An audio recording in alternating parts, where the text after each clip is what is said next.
Many users of the iPhone XS and XS Max are having serious connectivity issues on their new devices. Samsung is soon launching a smartphone with an on-display fingerprint scanner, and no, it's not the Galaxy S10. And some new renders of the Huawei Mate 20 Pro just emerged and do not leave anything for the imagination. I'm Jaime Rivera, and I'd like this video to play for a chance to win another leak of the Google Pixel 3 XL, because they're all over the place. This is Pocketnow Daily. The official news today are inexistent. Let's talk about leaks and rumors, particularly now with the OnePlus 6T as, well, there's this image that just emerged on Weibo that shows us the display of the OnePlus 6T and a date. And for those of you that have noticed, over the years, many companies like to tease the launch date, or not necessarily tease the launch date, but in their presentation, they will use the day of the presentation for the date that's being displayed. So October 17th is being shown on this OnePlus 6 Photo T. OnePlus 6T, yeah, let's see what happens. Now let's talk about the Huawei Mate 20 Pro as more renders have just emerged. Yesterday we saw it with a case. Today we don't see it with a case. We see color options like twilight blue as well. The phone looks really, really cool. I'm sorry, I know the notch is horrible. I know some of us don't like it. I'll put up with it because that back looks really futuristic. Let's see what we get in the end. Hopefully these are not fake. Now let's talk about Samsung, as the company is reportedly working on a device with an on-display fingerprint scanner to be launched this year, but it's not the Galaxy S10 that we're waiting for next year. That's the ultrasonic technology from Qualcomm.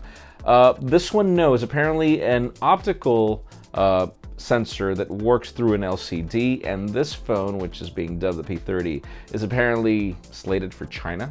So yeah, Samsung seems to be working hard on the mid-range, and this seems like a good strategy.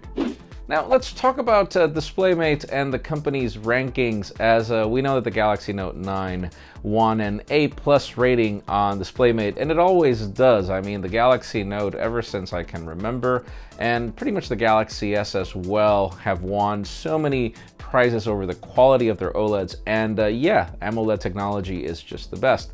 But guess who just won that ranking?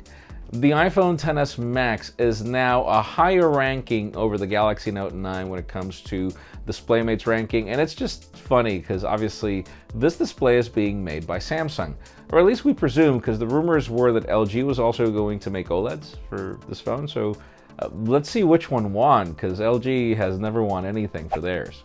And finally, the hottest news today have to do with the iPhone XS, the XS Max, as we've got some complaints, and I'm actually going to add myself on that list. Users are complaining about Wi-Fi capabilities on this phone, and yes, if I am in a particular room that's far away from the living room, every device with a Qualcomm Snapdragon 845 will remain connected, whereas the iPhone X wouldn't, and now the XS is doing exactly the same. My variant had an Intel chip. I'm not exactly sure what modem mine has, but to my understanding, all devices this year from Apple are now Intel modems. So apparently the funny part is, those that are complaining most are those on Verizon, and this would probably be the first time that we get an Intel modem for a for a Verizon device. So that's sad. I don't know what to make of that. And then we've got some other reports that in battery tests, the XS and even the XS Max did not beat last year's iPhone X, which didn't have great battery life in my opinion. And to be fully honest with you, I mean, the battery life on the XS it's meh. It's not great. It's not terrible. I'm also feeling the same way about the Apple Watch Series 4. But anyways, in today's comments, let us know, are you having issues with your XS or XS Max when it comes to connectivity? Let us know in the comments. We would really love to know more. Friends, again, if you want to get the news earlier, follow us on Pocketnow.com and subscribe to both our channels, English and Spanish, for more videos like this one. You can follow me on Twitter, Jaime_Rivera, on Instagram at Jaime Rivera. Please give this video a thumbs up if you like what you saw. I'm Jaime Rivera. Thanks so much for watching. We'll see you tomorrow.